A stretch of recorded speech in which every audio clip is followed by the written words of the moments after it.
MicroStrategy just unlocked a $3.9 billion infinite money glitch. And here's how you can steal it. Yes, you've heard that right. Michael Saylor's company, MicroStrategy, has engineered a strategy so powerful it's turned $3.9 billion in debt into a $15 billion Bitcoin fortune. And the best part? You don't have to be a billionaire or a big corporation to take advantage of this. By the end of this video, you'll understand how to steal Saylor's playbook for yourself. So in this video, I'm going to break down how MicroStrategy levered billions to create a Bitcoin windfall. What exactly is the infinite money glitch and how you can apply it for your own investments, and if there's still time to jump in and make this strategy work for you. Now, real quick, my name is Mark Moss. I've been a tech investor for 2 decades, 2 big exits. I speak on the largest Bitcoin stages in the world. I'm a partner in a leading Bitcoin tech VC hedge fund, and I'm launching a brand new publicly traded company called Matador that's going to be following this MicroStrategy Playbook 2.0. So let me break down how we're stealing this strategy and how you can do the same. All right, we're going to jump right into the infinite money glitch. Now, listen, there's a lot to cover. I want to tell you why they decided to make this and how it works and what their competitive advantage is. And of course, at the end, the last slide, I'm going to show you how you can do this. There's a couple ways you can play this on your own. But let's just start with this because I don't think anyone's ever broken the math down this way. You've never seen this before. The infinite money glitch, we all want that, right? Okay, so number one, let's explain how the glitch works. So basically what MicroStrategy is doing, from a nutshell, we'll get into the details, from a nutshell is they're taking on debt and they're buying Bitcoin with it, all right? Now, up to date, since 2020, they've taken on almost $4 billion, $3.9 billion in debt, and they're now sitting on over $15 billion in market valuation. So $4 billion in debt, $15 billion, sounds pretty good, right? But how does this work? Let's sort of break down the math, okay? So what MicroStrategy is doing is they're using debt, but not just any debt. What they're doing is they're using something called equity convert markets. And so because MicroStrategy has equity, it's a publicly traded stock, they're able to use that equity, that public equity, and put that up as collateral to borrow money at really good rates. Now, that equity could convert over if they don't pay it back, and so they're able to leverage debt at a crazy low level. Now, you and I, unfortunately, we can't do this personally. Other businesses are starting to do this, and I'll show you how that's working, but we can do it at different rates. But let me show you the math. Okay, so they've taken on kind of 2 different types of debt.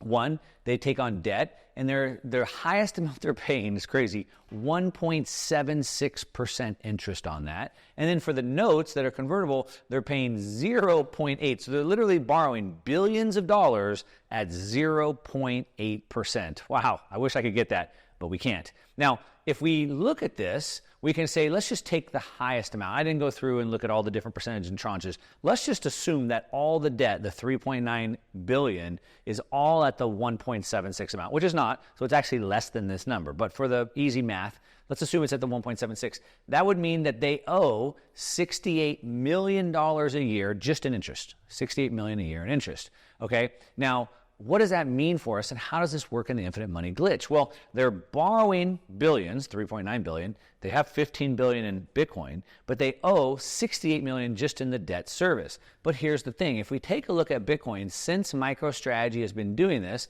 which is the last 4 years, we can see in the last 4 years, since 2020, Bitcoin has been averaging a 55% return per year. Now, we can look at different time periods. We can go since the beginning of time. It's, the last decade, it's about 150%. But I think the last 4 years is a pretty good time period to look at 55% compared to the S&P 500 at 13%, NASDAQ 13%, bonds losing money, silver 2%, gold, etc. But 55%. So again, back to the simple, easy math. They're borrowing at 1.76%, and they're buying an asset that's going up by 55%, the 4-year average. So what this means is that they're making 55, they're paying the 1.76, they're profiting 53.2% per year by borrowing low and buying high. Maybe we'd call this a speculative attack. They're buying in a cheap failing currency, and they're buying in a harder currency. Now, we can do the same thing. There's companies doing the same thing, and you don't have to be a billionaire to do this. So let's break down how we can do this. Now, first thing, why are they even doing this? besides the fact of making a lot of money. We want to understand MicroStrategy's big pivot. Now, Michael Saylor has been on many shows, conversations, talking about this. I speak at a bunch of conferences with him. I've been at his house. I've had dinner with him multiple times. We've discussed this in great detail, and it's not a big mystery. Like I said, he's on lots of shows talking about it. And basically, MicroStrategy is a software business, and their business model was sort of trending down. The business model of a software company is great because there's a lot of recurring revenue, MRR, monthly recurring revenue.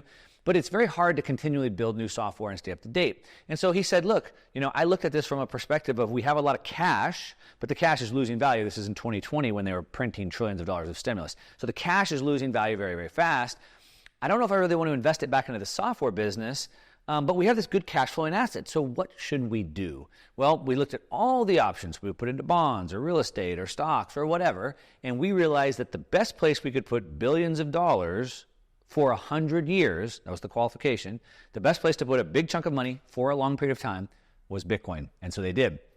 Now, I want to say right here that smart people change their mind. And this is for all the skeptics that are out there that think this is all a bunch of scam and joke and magic internet money. Michael Saylor did too. This is a tweet from him, December 18th of 2013. And he said that Bitcoin's days are numbered. It seems like just a matter of time before it suffers the same fate as online gambling. So in 2013, he thought it was a scam. He thought it was a joke. He thought it was going to go away and they'd get rid of it. However, then just a few years later, well, 7 years later to be exact, on September 14, 2020, MicroStrategy completed its first acquisition of almost 17,000 Bitcoin. Amazing.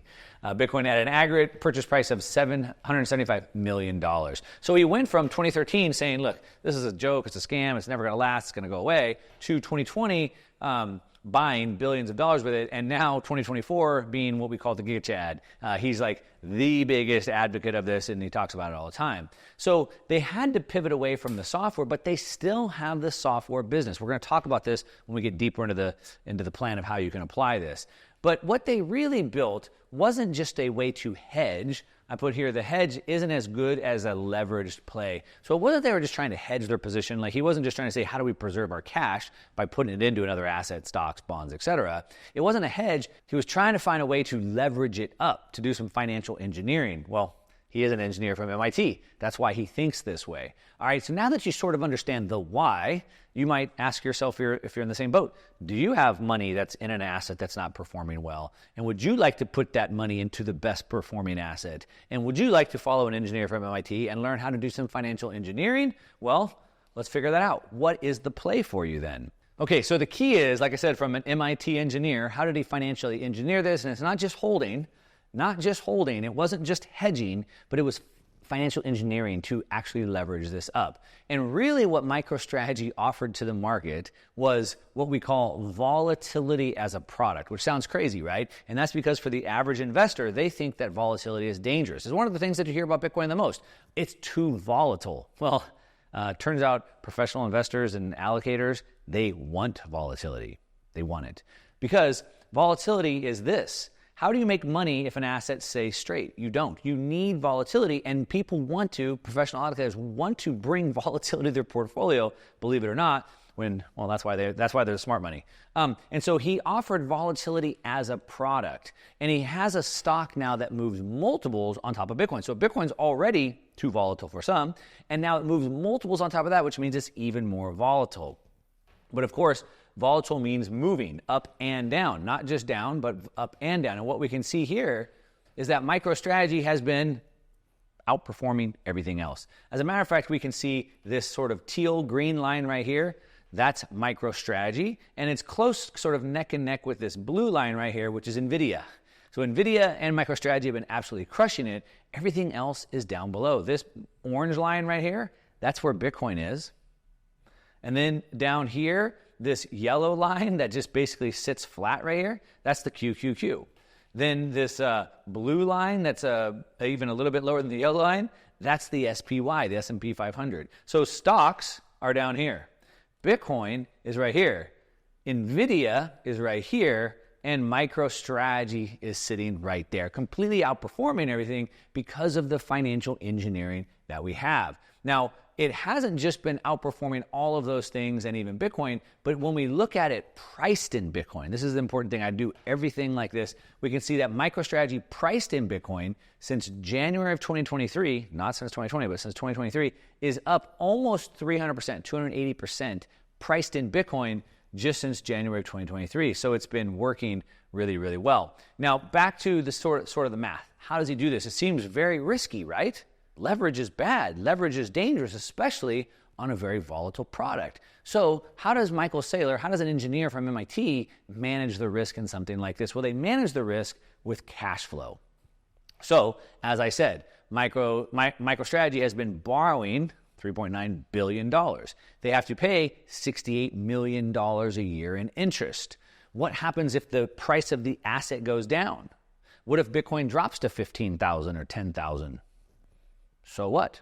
He just has to pay the $68 million a year. Well, how does he do that? Well, it turns out he has a company, again, a software company that throws off a lot of free cash flow. So his company, MicroStrategy, is throwing off last quarter $111 million. Annualized, that'd be over $400 million. This is a 5-year chart of the gross revenue on a quarterly basis. And what we can see is this is 130 right here, and right down here is about 100. So we're in this about $115, $120 million of gross cash flow per quarter, or over 400 a year. So he's making 400-ish, and he owes 68-ish. And so that's how he hedges his downside. Even if the collateral, even if the price of Bitcoin drops to 5, 10,000, 10, whatever it is, as long as he can continue to pay the $68 million in interest, he can do that. Now, because of that, because he has the cash flow, this is key when we get back to how we apply this on our own, because he has the cash flow to cover the debt service, he can continue to leverage it up without the risk. You see, most people get themselves into trouble. They burn their house down with the leverage, but he is managing his downside. Okay, does that sound good? Now, how do you and I, how do we steal this strategy? How do other companies steal this strategy? Okay, well, before we get into how you and I and how other companies are stealing this strategy, I'm going to give you the name of a couple. Before we get into that, let's talk about just the elephant in the room. Should you be buying MicroStrategy, or should anybody be? Why wouldn't they just buy Bitcoin directly? And this is a good question to understand. Bitcoin or MicroStrategy, which one's better? Especially considering that MicroStrategy is a big, hefty premium over to just buying Bitcoin directly. So let's answer this question. Number one, the way that MicroStrategy has developed this, or financially engineered it, again, is that for about every $1 that Bitcoin goes up in price, MicroStrategy goes up by $2 on their market cap. That's pretty interesting, and that's because of the leverage they put into the system. Also, MicroStrategy has much better regulatory protection and clarity. What do I mean by this? I am not telling you that the governments are going to make Bitcoin illegal, they're going to take away your right to own it. I don't think that's the case, not in the United States anyway. I think that ship has sailed. But still today, there's a lot of institutions, funds, things like that, that don't allow you to buy Bitcoin, right? It's a commodity, and they can only buy equities, for example. Maybe some people, maybe foreigners, they can't buy the Bitcoin ETFs that are available. And so it's very easy. Any one of these foreign people, institutions, et cetera, can just buy an equity. And so there's regulatory protection around equities. They're already very well established, but the commodity side or the ETF side of Bitcoin is still unclear of how different funds mandates allow them to do that. So you can really think of MicroStrategy really as like a high octane ETF. It's easy, click of a button, I can bring it in, I don't have to custody it, I don't have to worry about cold storage or any of that, and it goes up at a much more multiple than just Bitcoin ETF. If I buy the Bitcoin ETF, for every $1 goes up, MicroStrategy is going up by $2. But listen, there are trade-offs. I'm not saying you should go buy a MicroStrategy. What I'm saying is they're different. They hold different roles in your portfolio. I'll break that down for you in a second. But there are trade-offs. Like I said, one, with MicroStrategy, you don't have to worry about the onboarding and the storage and all those things, but you also have a lot more volatility you have to work with, or deal with, I should say. And one of the things with MicroStrategy versus Bitcoin is because of the debt service, it has these reflexive feedback loops, right? So Bitcoin sort of sits in the middle and it continues to go up. Now, what we can see is how that's worked out for MicroStrategy in the last 4 years. And since 2020, we can see that MicroStrategy has outperformed everything with a 1,339% return, while NVIDIA, which is also outperforming everything, is up 950%. So that's a pretty big deal. Down here, we have Tesla, 153, Google, 140, Microsoft, 110, Apple, 199, Meta, 81, Amazon, 16%. So because of this financial engineering from a MIT engineer like Michael Saylor, he's been able to propel his company to outperform everything else. Okay, so how do you steal this? How do other people steal this exact same strategy? How can we do it? Because I can't borrow at 0.8% like he does, and I'm sure you can't either. Okay, there's a couple ways we can do this. Number one, basically we're leveraging debt. Now this is something I've talked about for a long time. This really kind of came into my purview when I was studying history of the Weimar Republic, the hyperinflation that happened there. And a man named Hugo Stennes became one of the wealthiest men in Germany at that time. And he did it by forming a speculative attack, which is basically borrowing as much money as you can in a failing currency to buy harder assets. He was borrowing in the German mark, and he was buying factories and hard assets. And this is sort of what Saylor's doing. He's borrowing in dollars, which are losing value, and he's buying Bitcoin, which is harder and going up. So we can leverage debt. Now, again, you and I can't go leverage debt. We can't go borrow $1 billion at 0.8, but we can still borrow. For example, you probably have debt. You might have a house loan, a car loan, a boat loan, something like that. And you could either, one, pay down more principal on that credit card, that house, that car, et cetera. You can pay more principal. Or you could take that money, instead of paying more down on your home, paying it off in 15 years, you could take that money and you could go buy Bitcoin with it. That's essentially the same as borrowing, right? I already have debt out. If I'm not paying the debt down faster, buying something else, I'm basically using borrowed money for that. That's one way to look at it. Another way to look at it would be borrowing money out of my house. Maybe I took a home equity line, a credit line, something like that. Obviously, maybe my car's paid in cash. I can get a title loan against my car. I can get a credit card and I can borrow against my credit card. And I'm certainly not saying that you should do those things. What I'm saying, though, is we're leveraging debt. Now, should we or shouldn't we do that? Well, that's a personal question, but let me break down some math for you. So the first thing is we want to think about what is the average gain that we expect Bitcoin to have minus the debt service we're going to have to pay. So I showed you with MicroStrategy, they're gaining about 55% a year, but they're paying, what is it, less than 2%. It was like 1.8, right? So they're paying less than 2%. Now, I can't get at that rate, but if I don't pay my mortgage down, my mortgage is at like 3.5%. So I could get an asset that's doing 55% and pay 3.5%. Maybe I get a car loan. Instead of paying cash for my car, I get a car loan, and maybe that's 8%. So now it's 55% gain minus 8%. Maybe I go get a hard money loan, and maybe it's 10% or 12%. So now it's 55% minus 10%. So now I'm netting 45%. Am I okay with that? Does 45% sound good? And that's a personal question for you. I can't answer that. Now, the key is not to use leverage and burn your house down. I've done that before. It's not good. Don't do it. So how do we do it? Well, we protect our downside just like Michael Saylor does. We need to make sure that we have the cash flow coming in to cover the debt service. Don't expect that every single year you're going to make enough money to pay off the debt, because sometimes there's down years. You need to protect your downside. Michael Saylor, of course, has a software business that's throwing off a lot of free cash flow. For me, I have businesses. I have other cash flowing assets. So I could borrow some of this debt, put it into Bitcoin, and as long as I have other cash flows coming in from other sources that can continue to pay that debt service, then I've at least limited the exposure to my downside. I want to make sure I can cover that debt. Now, a question you might ask is, if this is so good, and Mark, you make it seem so simple, are more people doing this? Or I should say maybe who else is doing this? Well, let's take a look. So we can see that I believe there's over 50 publicly traded companies now who are doing at least some variation of this, specifically putting Bitcoin on their balance sheet. So most corporations, and hopefully your business, has money in the bank. Some companies like Apple and Google have billions of dollars in the bank. So where do they put that money? They have to run a strategy for that. So a lot of them are starting to move some of that into Bitcoin. Of course they are. But what should we do as individual investors, and who else could we see? Well, number one, we should be buying Bitcoin first. So I think of it like that's sort of like the blue chip stock. For sure, get some Bitcoin.